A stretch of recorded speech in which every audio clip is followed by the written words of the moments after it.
Hey, what's up guys, it's Replay here, and I know I've been gone for a little while. I took a break mainly because of like school, and I just kind of lost a bit of passion for Smash in general, so I didn't want to upload something like videos on a subject I wasn't really dedicated to at the time. But since then, school's ending now, and I'm starting to get back into Smash, and I'm starting to have a lot more fun playing the game, just playing the game in general.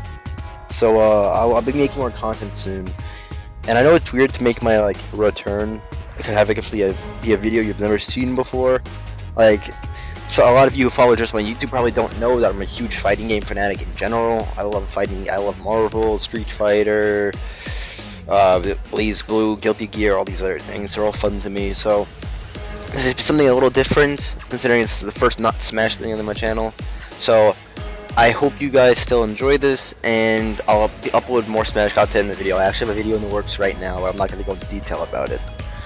Alright, starting off, this is my review or rant on Street Fighter V and why I think it is not good, pretty much. I don't like the direction Capcom's taking this game. I'm going to get into specifics as to why I don't.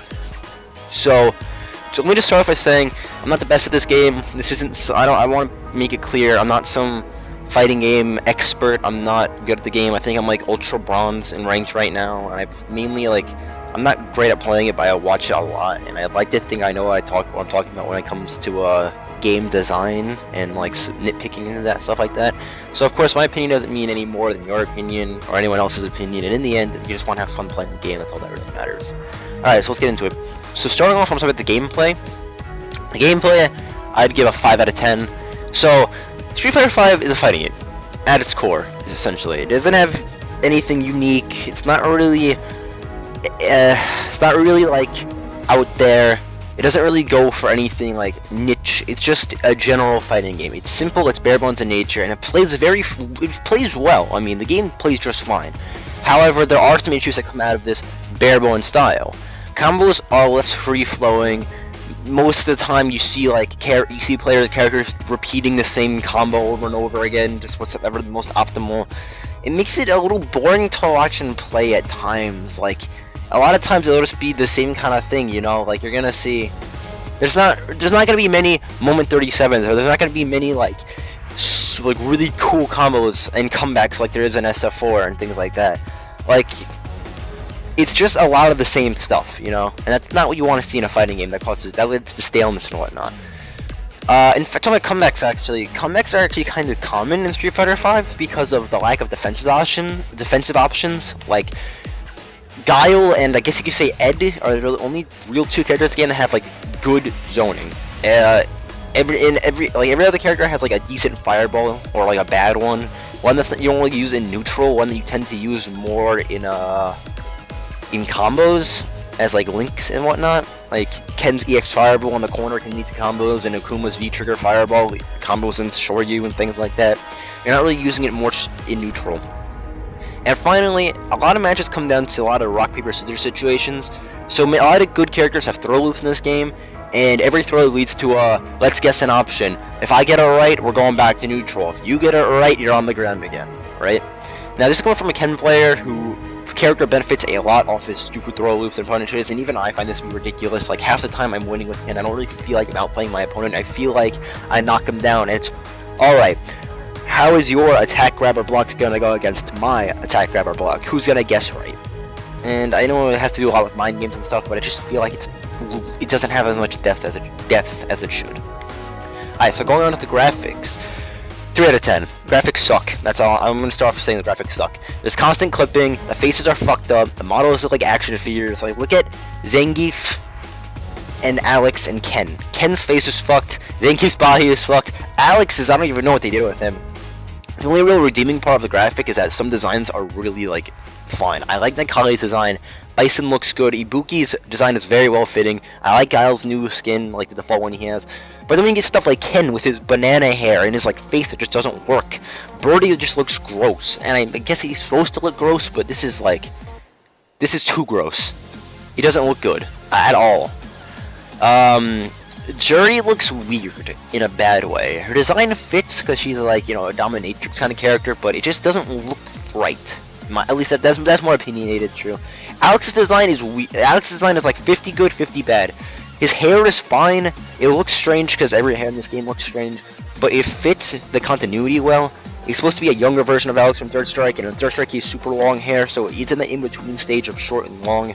But then they conflicted his like idea instantly by giving him a bigger body than he had in Third Strike. So it makes him look older, but the hair makes him look younger. So it's just two vastly different things clashing with each other, make something overall bad. Most stages look fine, all in all. The graphics on the stages look good, but like the really good looking ones, like Casino, Kanzuki Beach, Rashid's Plain, Skies of Honor, that's what it's called. They look good, but like they cause so much performance issues that it's ridiculous that you want to play on things like the grid because you don't want it to lag. Now let's get into performance. So, this performance gets a 2 out of 10. The game's performance is terrible. Load times are long. It lags in cutscenes. It crashes all the time. The online barely works. It's overall just a big shit show. I'd like to say I have a pretty good computer overall. I built it, and I think it runs most games fine on like high settings. But this game can barely run on it. And now that's not because of my computer. It's because of the game's shit optimization. I've tabbed out. I've had this game freeze for like 2 minutes before I could force quit it. Load times take forever. It's common for the game to freeze up during cutscenes. Like, I've seen like it'll like slow down or it'll skip frames in the intro cutscenes to battles or in like cutscenes in general. You shouldn't have lag during cutscenes. And what's making it even worse is that these aren't just online lag, it's offline lag too. I'll be in training mode, right? And the game will lag and my characters will teleport everywhere. It's like I'm playing Marvel 3 against a Virgil, except this is somehow even more frustrating than fighting against a Virgil in Marvel 3. And that's just on the grid, like I said. On stages like Rashid's Plain, Skies of Honor, Kanzuki Beach, Vegas, Casino, whatever it's called, it shits itself. There's just too much on screen, and when it really shouldn't be. It impacts performance. And what makes it even worse is that, how come I just pay for this? These are all DLC stages. And like the game is just barely stitched together performance-wise. It doesn't run well as it should. Now going on to matchmaking, I give this a 3 out of 10. Matchmaking is what now this is where you might see this as scrub bronze opinion, and I'm gonna say I've asked friends who are higher ranked players and they agree with this. So we already talked about the connection issues. I'll go a little more into that. You can get put against very commonly you get put against an international opponent, which causes more lag. And you can lose a lot of rank because of that. And there's no separate servers. There's no international server, and there's no Italy server. There's no America server. It's just one big server. So you get these happen commonly. Now let me talk about the actual ranking system. So the way the ranking system works is that it takes I did the math. You usually get around 60 points. At least in the tier I'm in, you get 60 points for beating someone the same tier as you. So if a super bronze fights super bronze and they win, you gain 60, they lose 60, right? So it would take 8 wins in a row to move your rank up once. And that doesn't sound too bad, but one loss to someone from a rank lower than you can, you gain 30 and lose 90. You know what I mean? Or if you beat someone higher than you, you can gain 120, and they'll only gain and you only lose 20, and they'll only gain 20. So it's stupid. It's pretty much RNG what happens. I've had matches where I've lost 3 rounds in a row, only to win against a silver player while I'm in super bronze, and I'll go up 120, and I'll just negate all the things I just lost. It shouldn't work like that, because you shouldn't be put against. You shouldn't you shouldn't be at a risk of losing your things just because you had one bad game to a lower ranked player. On paper it makes sense, but in practice it just fucks up any consistent gain or any consistent loss. You know, it doesn't show who's the better player. A lot of people get carried to silver because they end up fighting people who also got carried to silver, and then you got people who are really good stuck in bronze because they keep getting shit on by Smurf accounts and whatnot, and all these other things. It's just there's a reason. Let me just say there's a reason why 70% of the player base is silver or lower, and I might even have that wrong. It might be bronze or lower, but regardless, there's a reason why, and this is probably the reason why. Now let's go into more positive aspects. Animations. I gave the animations a 7.5 out of 10. Honestly, Capcom knows their shit when it comes to animating fighting games. They always look good. Despite the shitty graphics, the characters move fluidly. They all have individually showcased in their animations. Every character has this knee forward move, right? You know, Guile's back, light, Ken has does Ken have a name move? I don't remember. Anyway, characters have it, is what I'm gonna say. They all unique for each character. They have small differences that fits the character well, right? Like, Giles is a lot more sturdy, because Giles is supposed to be a wall, pretty much. You know, that's his whole character. He zones people out. But then, so they look very well in motion, but there's also downsides to the animation that aren't present in other Street Fighter games. Mouth animations, so they can't animate faces. They can't animate talking, they can't animate that. Look at, best example of this, look at Zengi Super. He gets right next to the camera, but the lips don't match up to what he's saying, right? Animations have to fit them, and this is okay. I skipped a little ahead, but this isn't really the animator's fault. What's coming up, it takes away from the animation though. So animations have to fit the model well, right? And that's just how animations work. You know, you can't put Kirby's animation on Ganondorf; it would look weird. But because of that, the models, because of how bad the models are with their like weird ragdoll physics on things like hair and clothes, they don't suit the animations well. They get fucked up in the process, which leads to a lot of clipping, a lot of weird things, etc. And this will happen in things like cutscenes. When clipping, cutscenes you have more.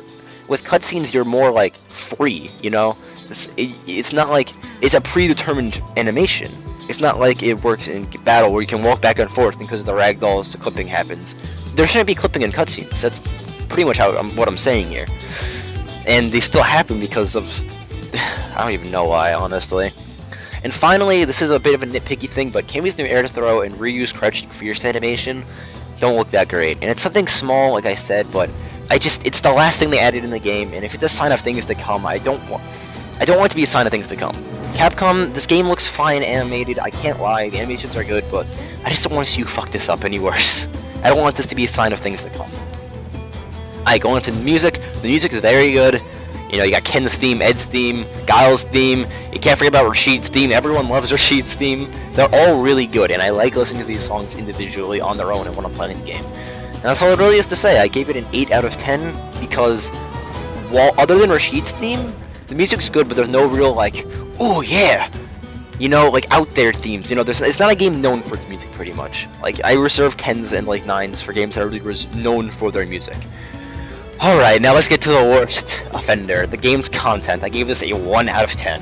There's a big reason why. This game's not worth the price tag. It's not worth 60 players. There's no single $60. There's no single player. It's unfinished. 90% of the game's missing. And even while the game's missing, they had the audacity to add fucking DLC to the game. Why would you add DLC when vital points are missing? Like, you're expecting us to buy stages and characters when you don't even have the general story added? Like, you can't expect us to buy DLC after dropping a $60 price tag on an unfinished game. And then a big defense is, but it'll be released in later updates. Well, the general story was released in a later update. You know, it was 8 gigabytes of shit. And I feel like most of the updates of this game are going to be like that. Let's get into the story right now. Now, this is a small spoiler. I'll put an annotation right now. That is, I'll put an annotation right here saying if you want to skip, then you can skip. I don't know if annotations are still a thing. I know you two said they're removing them, but let's hope they're still a thing. And if not, I'll put it in the description where you should skip to. So, getting the story, I gave it a 3 out of 10. I didn't give it a 4 out of 10, but then I realized there's less than an hour of actual gameplay in the story, because I was just trying to grind through it to get fight money, because I already saw the story online. And at least 10 minutes of this less than an hour spent on the Nash versus Bison fight. Now that was really stupid. You can put it off to me being a scrub at the game or whatever, but it's just dumb. They gave him like inhuman reaction times and increased damage, which is like the cheapest way to make a boss seem harder, and it's stupid. Now I'm not trying to spoil the story too hard, but there is gonna be obvious spoilers, you know. If you just play it yourself, you'll see how there's a nonsensical story. There wasn't much thought put into logistics, right? How does Jury ride a bike from Brazil to London? Why is Alex even in the main story? Why were the dolls such a large part of the story when they didn't really do anything and served mainly as filler fights? Then they give us a logistical ending, the fight between Nash and Bison, the revenge for his death, and in the end the good guy Nash wins. But no, Ryu's gotta win, he's the main character and he has to beat the bad guy! This part has me angrier than it should, but I mean, I'm kind of invested in the Street Fighter lore. I was so happy to see Nash get his revenge, only for them to pull the "Lol, no, Ryu's the cover character" thing. It's annoying. And now, but the story's just 3 hours of nonsense with 40 minutes of gameplay. And if it wasn't for the fact that Rashid was a good character in this, I probably would. Like, Rashid alone adds a point to this fucking score. because Rashid was a really good character. He had good development. We saw him go from we saw him keep his goofiness, but be serious when he needed to, and we saw the way he developed in the story. I'm glad they made him like the unofficial main character, because that made the story a lot more interesting to me when I watched it.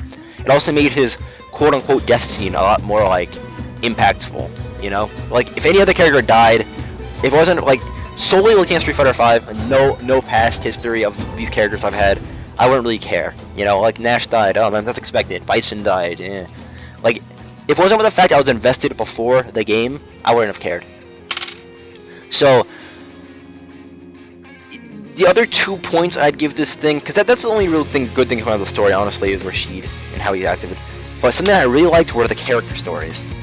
The individual stories, just little things that give you an insight to the character's past. And just because I love Street Fighter V characters in general, it made me enjoyable. You know, they're short, they're enjoyable, and if it wasn't for the fact they only consist of like 3 fights at most, it's like 1 to 3 fights, I'd put them higher up, because somehow these small little side stories were more enjoyable than the actual story. So, taking all these scores, I'll read them again for you just quickly. Gameplay 5, graphics 3, performance 2, matchmaking 3, animation 7.5, music 8, content 1, and story 3. I averaged them all out in a mathematical thing, because I want it to be something that's unbiased, more unbiased, because a lot of people can like, I'm not gonna give everything like a 7 and then rate the game a 10, you know? So I just did it mathematically, and it came out to about a 4 1/6, which I rounded down to a 4. So, TLDR, the only real good things about Street Fighter V were the animations, gameplay, and music. The game is fun to play in my opinion, but from an objective standpoint, I think it's just not good. It's below average. The game is ridiculous for something released in 2016. And if it wasn't for it being the next iteration of a devoted competitive scene and a devoted fan base, it would have some laughable sales. It probably already does from what I remember. The game didn't sell well already, and it'd be even worse if it wasn't for that. This game is a perfect example of what Capcom has become. They become money-whoring cuckolds who don't care about their fans. What they gave us was like a quilt of code, and I guess that's cool, but it would have been nice if they finished knitting it, you know? It's just, the game is fun to play. I can't lie. I put 177 hours from the game as of making this video, and it's something I play often. The game is fun, but that doesn't mean it's good. If it wasn't, like, the gameplay is what really matters in a game, right? And the gameplay it's fun, and it's good for someone who's not great at fighting games like I am, you know? It's simple, it's good to get into, it's a good starting fighting game, but, like, it is not, as a game, it's just not good. It's not worth the $60. You don't get all the content you need. Graphics are bad, it's ugly, it has performance issues, etc., etc. All in all, the game's just not finished. And I can't justify it.